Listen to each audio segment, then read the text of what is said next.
Êxodo 20, capítulo 14. Na minha versão diz: não adulterarás. Em outras versões diz: não cometerás adultério, que no fim acaba sendo a mesma coisa. Adultério. O que vem ser adulterar? O que vem ser cometer adultério?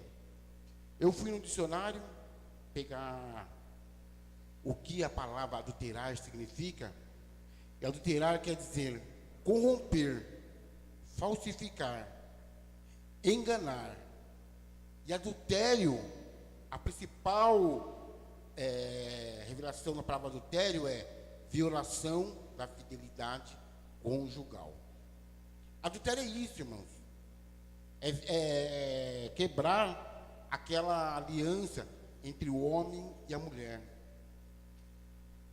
É a violação da fidelidade que um deve ao outro, que o casal deve entre si. Mas para falarmos em adultério, nessa violação dessa aliança, precisamos um pouco falar sobre esta aliança. E qual é essa aliança? É o casamento. O casamento é uma instituição feita pelo próprio Deus. Foi o próprio Deus que inventou o casamento. Foi o próprio Deus que instituiu o casamento quando o homem ainda não havia pecado.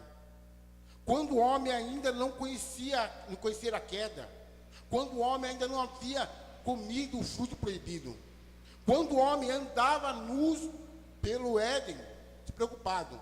Foi aí que Deus inventou o casamento. Em Gênesis 2, 21, 24, fala exatamente sobre isso. Quando Deus tira do homem uma costela e faz a mulher, e entrega essa mulher para Adão. Precisamos entender, lá em Gênesis 2, 22, que Deus fez a Eva, a mulher, a ajudadora, e entregou essa mulher a Adão, não como uma amiga, não como uma companheira apenas, mas entregou a Adão como mulher.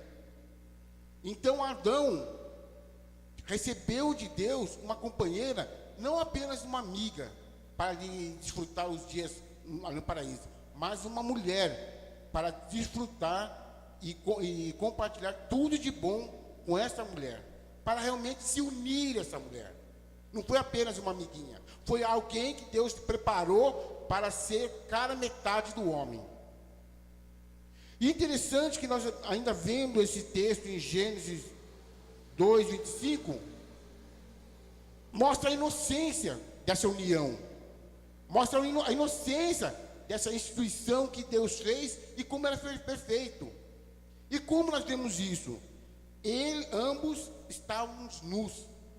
Interessante que o homem e a mulher andavam nus, andavam pelado, andavam sem nada. Não havia vergonha, porque não havia pecado, porque não havia maldade naqueles corações. Até quando a Eva comeu do fruto proibido, entregou esse fruto proibido a Adão, e houve o pecado, e houve a queda. Mas ainda assim, os dois ficaram juntos. Interessante que após a queda, eles montaram os aventais, eles fizeram uma roupa de folha de figueira e se esconderam de Deus. Interessante isso. Como aqueles dois eram tão unidos que quando Deus veio passear no final da tarde, os dois estavam se encontraram seminus, porque o fruto despertou o seu conhecimento do bem e do mal. E agora eles perceberam que estavam nus diante de Deus e se esconderam, porque estavam nus, tinham vergonha de Deus. Mas o interessante, o que o pecado faz? O pecado afastou os dois, fizeram os dois se esconder de Deus por causa da sua nudez. Mas um não tinha vergonha do outro, porque os dois já eram uma só carne. Antes do pecado e após o pecado continuaram com esse laço, com essa aliança. Tanto que Adão e Eva tinham vergonha de Deus. Mas Adão não tinha vergonha de Eva e nem Eva tinha vergonha de Deus, de Adão. Tanto que os dois estavam juntos, se escondendo de Deus. O casamento é uma instituição sagrada. Aí já vemos que o casamento, que foi criado por Deus antes do homem cair, é tão sagrado que ela continuou mesmo depois do pecado, mesmo depois da queda. O casamento é um pacto, é uma aliança feita diante de Deus. O casamento, quando a mulher se entrega, ou o homem se entrega, deixa um pai e mãe para se unir com uma mulher, esse texto está dizendo o seguinte: o homem tem que deixar o pai e a mulher tem que deixar o pai e a mãe. Nós já entendemos que isso não é coisa para crianças, não é coisa para jovens imaturos.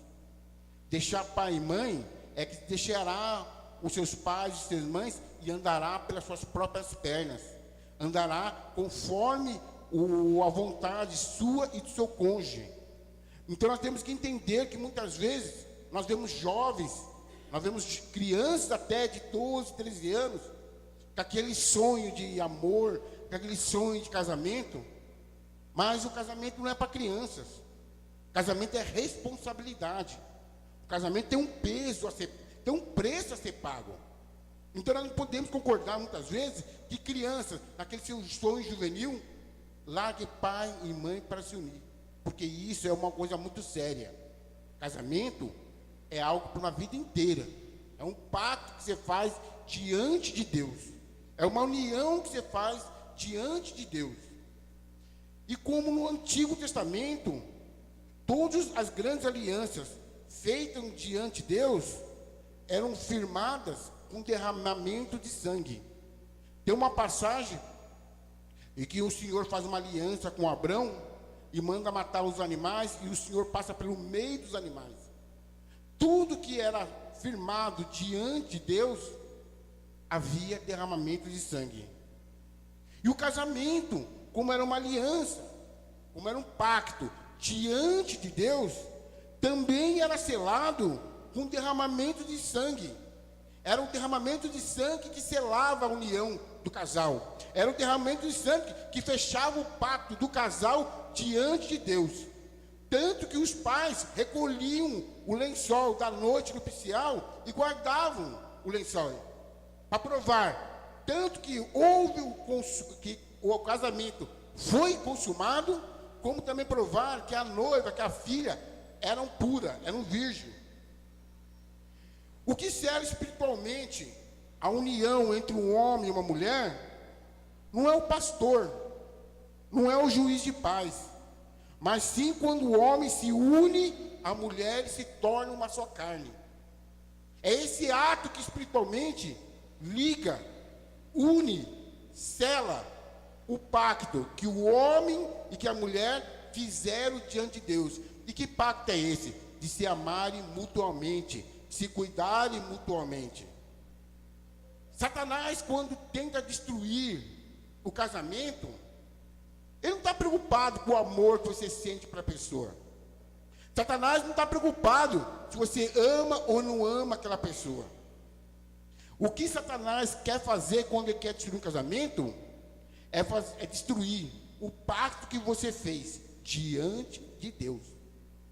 Olha para Jó. Satanás foi lá e arrancou tudo que Jó tinha. Satanás não estava preocupado com a fortuna de Jó. Satanás estava preocupado era com a integridade de Jó diante de Deus. E quando o Satanás tenta contra o casamento, é exatamente contra isso que ele tenta. Contra o seu pacto, contra a sua aliança que você fez diante de Deus. Por isso que o diabo ataca o casamento. Porque ele quer que você negue essa aliança. Ele quer que você recue dessa aliança. Ele quer que você retroceda, que você negue essa aliança que você fez diante de Deus. Não adulterarás, ou não cometerás adultério. Com esse mandamento, Deus quer proteger a família, quer proteger o casamento, quer proteger a sociedade. Nós temos que lembrar que os 10 mandamentos, essas diretrizes que Deus deu para o homem, Deus não deu através de profetas. Deus não revelou através de sonhos. Deus não revelou através de vozes que os profetas ouviram. Não. Deus escreveu com o seu próprio dedo essa instrução aos homens: não cometerás adultério. É uma instrução dada pelo próprio Deus aos homens, ao seu povo, à sua igreja. Tanto que Deus abomina a infidelidade. Tanto que toda vez que Israel se desviava do seu caminho, Deus usava por analogia exatamente isso, a infidelidade. Deus dizia que Israel estava adulterando. Veja que coisa feia. Toda vez que o Israel se afasta de Deus, para Deus é como se Israel estivesse cometendo um adultério. E adultério é abominação diante de Deus. Lá em Malaquias 2,14, a palavra diz assim: e dizes, por quê? Porque o Senhor foi testemunha entre ti e a mulher da tua mocidade, com o qual te fosse desleal, sendo ela a tua companheira e a mulher da tua aliança. Deus reconhece, Deus fala que Deus foi testemunha da aliança dele com a mulher, e que agora a pessoa, o homem ou a mulher, está sendo desleal. Adultério é uma traição, é uma quebra de aliança assumida pelo casal diante de Deus e diante da sociedade. O adultério destrói o lar. O adultério quebra a harmonia do lar. O adultério desestabiliza a família. O adultério quebra a confiança entre o homem e a mulher. Alguns diriam: mas temos que perdoar. Sim, temos que perdoar, mas nem todos nós conseguimos levar uma relação onde houve quebra de aliança, quebra de confiança. Eu, graças a Deus, nunca passei por isso, mas eu confesso, irmãos, eu teria dificuldade de continuar um casamento onde houve essa quebra de aliança, essa quebra de confiança. Eu teria muita dificuldade. Eu poderia até perdoar a pessoa, mas eu não conseguiria viver mais com essa pessoa. Porque dentro do casamento, dentro dessa aliança, confiança é tudo. A confiança entre homem e mulher é tão forte. Lembra-se que Eva se escondeu de Deus, mas estava ali do lado do homem. Ela confiava naquele homem, e aquele homem confiava entre eles havia uma aliança de confiança, mesmo diante de Deus. Mesmo eles se afastados de Deus, eles continuaram juntos. Isso chama-se confiança. É por isso que muitas vezes o casal, independente da dificuldade, da adversidade, eles continuam juntos, porque há confiança um e no outro. E tem que ser assim. Não tem como um casal viver junto sem confiança. Não tem como um casal viver junto toda vez que o marido sai ou chega, a mulher ir lá fuçar no celular, fuçar nas calças, fuçar na roupa. Não tem como. Porque se a mulher faz isso, porque geralmente a mulher já desconfia de alguma coisa. E se já desconfia de alguma coisa, já não existe mais aquela confiança. E a mulher, quando procura uma coisa, é pior do que o FBI, viu?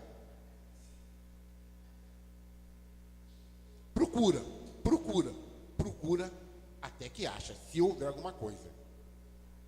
Essa quebra de confiança entre o casal, entre o homem e a mulher, é tão devastadora que o adultério é um dos motivos de divórcio que Deus permite. O adultério Deus permite que aquele que sofreu adultério que se separe. Um dos poucos motivos que Deus permite o divórcio. O adultério destrói casamentos. O adultério destrói famílias. O adultério destrói reputações.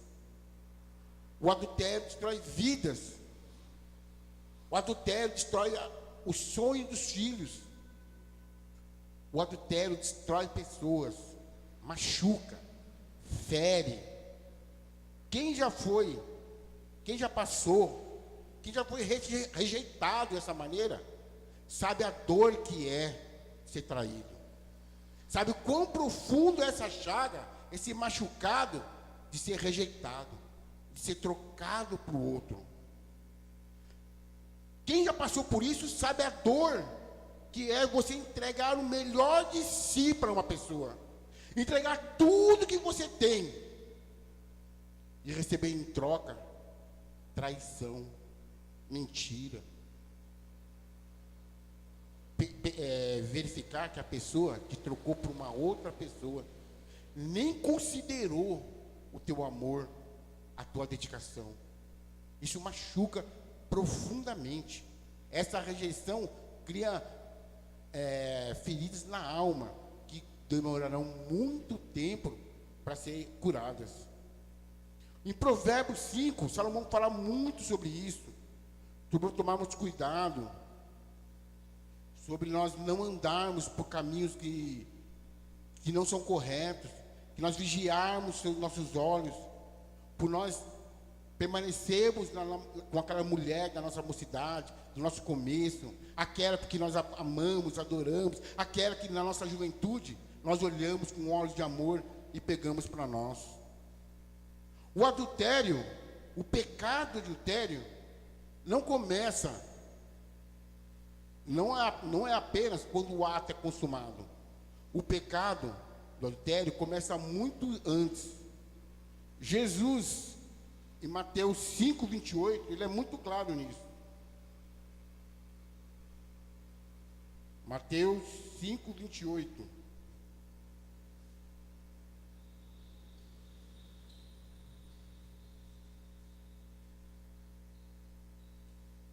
Será que a minha Bíblia não tem Mateus? Com defeito, como diz o pastor Luiz? Jesus, ele mesmo diz da própria boca: eu, porém, vos digo que qualquer que atentar numa mulher para cobiçar, já em seu coração cometeu adultério com ela. O ato de adulterar é apenas uma consequência. Na verdade, quando a pessoa chega no ato do adultério, ela já vem pecando faz muito tempo. Como Jesus mesmo disse, já em seu coração cometeu adultério. O adultério começa no nosso coração. O adultério começa com desejo no nosso coração. O adultério começa com desejo dos olhos. Jesus diz muito claro que a boca fala do que está farto, está cheio o coração. Mas o que alimenta o nosso coração é o desejo dos olhos. Algumas semanas atrás eu preguei exatamente sobre isso, sobre nós guardarmos os nossos corações dos desejos dos olhos. São os olhos que são a entrada do nosso coração. É com os olhos que nós desejamos, é com os olhos que nós cobiçamos. Cuidado aonde você tem colocado seus olhos. Cuidado. O olhar longo desperta a lascívia. O olhar prolongado desperta o desejo. Cuidado quando você olha para as pessoas. Cuidado, principalmente para os homens que são mais visuais. Cuidado quando você olha para as irmãs. Ninguém está pedindo aqui, não, você tem que ser cego. É impossível uma pessoa não olhar, irmãos. Às vezes nós vemos uma mulher bonita, uma mulher atraente, é impossível nós não olharmos. Mas o problema, irmãos, é permanecer olhando. Prolongar o olhar desperta a lascívia. Nós olhamos, fazer o quê? E acabou. Agora, quando nós olhamos e prolongamos o olhar sobre aquela mulher, aí sim, desperta a lascívia no nosso coração, desperta desejo no nosso coração. Essa é a verdade. Então nós temos que vigiar nossos olhos. Como diz Jó, eu preciso vigiar os meus olhos para não colocar sobre as meninas, para meu olhar não se prolongar sobre as meninas. Outra coisa que faz o adultério crescer no coração é o desejo da carne. Quando nós olhamos e cobiçamos, nós geramos o desejo. Quando nós apenas olhamos e desviamos nosso olhar, nós admiramos a pessoa. Mas quando nós olhamos e prolongamos o olhar, aí desperta a lascívia, que nada mais é do que o desejo da carne. Aí já demos o segundo passo para pecarmos no nosso coração, porque estamos desejando algo que não é nosso. Estamos desejando algo que não é lícito pertencer. O adultério nasce dessas pequenas coisinhas que nós vamos acumulando no nosso coração.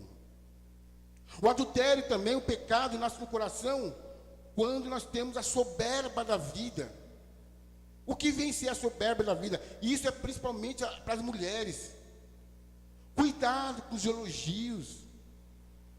Cuidado com aquelas palavrinhas doces do amigo de serviço, do amigo do emprego.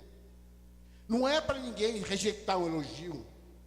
Mas temos que, quando o elogio começa a ser muito frequente, a mulher deve colocar suas barbas de molho, deve ficar atenta, vigiar, porque é pela soberba que o homem se aproxima pela mulher.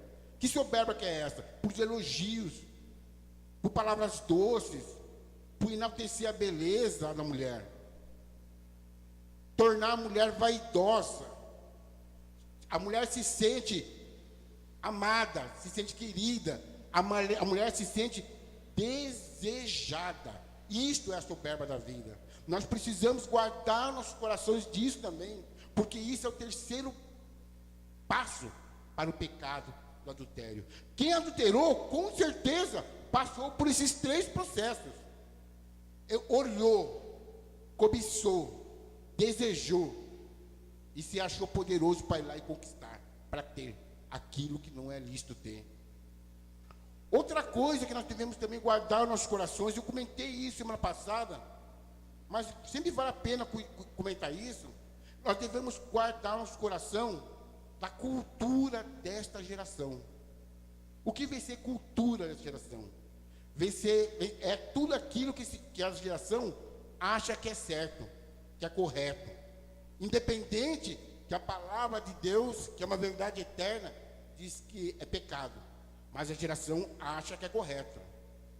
Eu estava, há cerca de umas 2, 3 semanas atrás, assistindo um programa, acho que é Encontro, e estava um debate, casamento, adultério ali, e estavam vários artistas famosos da Globo ali, e a apresentadora falou sobre um caso de uma mulher que abandonou família, abandonou o marido, abandonou os filhos, e foi se casar com outra pessoa, e foi ficar com outra pessoa.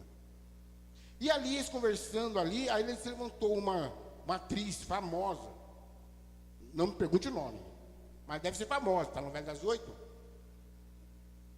Não só na novela das 8, como ele também está em capa de revistas. Olha a opinião desta moça que se levantou e falou: olha, eu acho que isso é normal. O importante é a pessoa ser feliz. Vejam só que uma formadora de opinião, que uma mulher que é admirada pela sua beleza, que é admirada pela sua magreza, que é capa de revista, diz num canal de televisão a ideia dessa geração que ela vive. E isso é normal. O importante é a pessoa ser feliz. Essa é a cultura dessa geração. O que importa é eu ser feliz. O que importa é ter felicidade. Não importa o preço que eu vou pagar. Não importa se eu vou abandonar filho. Não importa que eu vou abandonar marido. Não importa o que eu vou deixar para trás. O que importa é eu.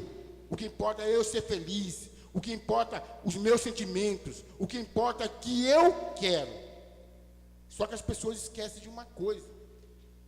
Existe uma pesquisa realizada que as pessoas que separam por qualquer motivo e se casam novamente, dali no máximo 10 anos estão se separando novamente. Pelo mesmo motivo do primeiro casamento. A palavra de Deus é muito clara: não cometerás adultério. Hoje em dia, as mulheres, os homens, têm liberdade de escolher. Tem liberdade de escolher com quem quer se casar. Não é mais como tempos antigos, onde o pai impunha casamentos, arrumava casamento. Como nós temos a liberdade de escolher com quem nós vamos nos casar, a nossa responsabilidade também é maior.